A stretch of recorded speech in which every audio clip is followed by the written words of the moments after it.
I'm joined now by a foreign policy analyst. You're familiar with him, Joel Rubin. He served as at the U.S. State Department as a Deputy Assistant Secretary of State. He's currently president of the Washington Strategy Group.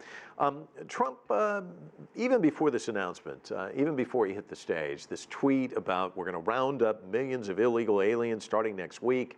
They're going to be deported back to Mexico, really kind of ginning up the base. I mean, this is kind of the theme through even before he ran, all through his presidency. And a lot of people were saying, you know, at some point he's going to attack to the center. He hasn't shown any signs of that. Right. Is this a winning strategy for him? So President Trump is doing the predictable in this case, which is strange considering he's a highly unpredictable individual. And what he's saying essentially is he doesn't see growth beyond his base. He has tried for 2.5 years to figure out how to get the moderates, get independents on his side. It's not working in poll after poll. He doesn't get higher than 46 or 47%. So he needs to turn that base out extensively, especially in swing states like Florida. That's why he's there. He needs people to come out and vote. If he can outperform, that means he can win. Let's listen to a little bit of what he had to say. And he's made quite a few pronouncements, of course, started with the economy, but let's listen to what the president had to say during this announcement. Because exactly 4 years ago this week, I announced my campaign for President of the United States. And it turned out to be more than just a political campaign. It turned out to be a great political movement because of you. Our country is now thriving, prospering, and booming. And frankly, it's soaring to incredible new heights. So staking a lot to the economy, but this is a headline from the New York Times tonight. Global economic growth is already slowing. The U.S. trade war is making it worse. President's trade war with China and other partners is exacerbating a global economic slowdown.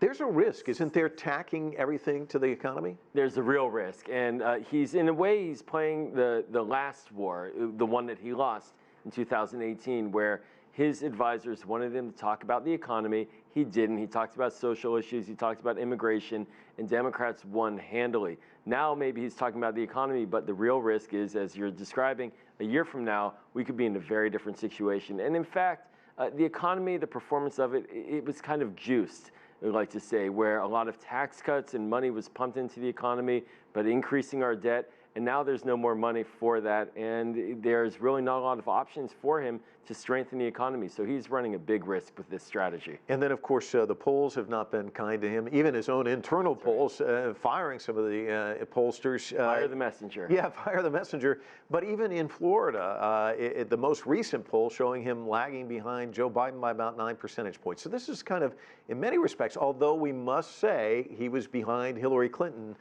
in the polls before winning the presidency. But at this stage, it does look like he's got an uphill struggle in many respects. Well, what Trump is looking at right now is a lot of red in terms of where he sits compared to Democrats, and he doesn't have a real strategy for how to get ahead of them. What he's going to do, and what we've heard tonight, is he's going to try to rally his base, and he's likely going to try to figure out how to do what they did effectively in 2016, which is turn down or depress Democratic voters, keep the numbers low. But that's not likely this year. There is high motivation across the board. Democrats, from Joe Biden to Elizabeth Warren to Pete Buttigieg, you name it, they're all leading against Donald Trump. And one of the reasons he's announcing so early, is that because all these other Democratic candidates are kind of sucking the oxygen out of the room? He likes to be the center of attention? Well, he's wanted to be the candidate ever since he got into the White House. He likes being a candidate. He's been operating like a candidate. And so, yes, now maybe he's getting out ahead of it. He thinks a little bit, a chance to frame the opponents. But this isn't a way to govern. President Obama didn't start running really for his reelection until the final year of his presidency. We're not even halfway through the third year, and this president is already campaigning. And we've got a lot of issues on the plate, including foreign policy crises that he seems to be ignoring right now. Joel Rubin, always a pleasure having you on the broadcast. Thanks so much. Really appreciate it.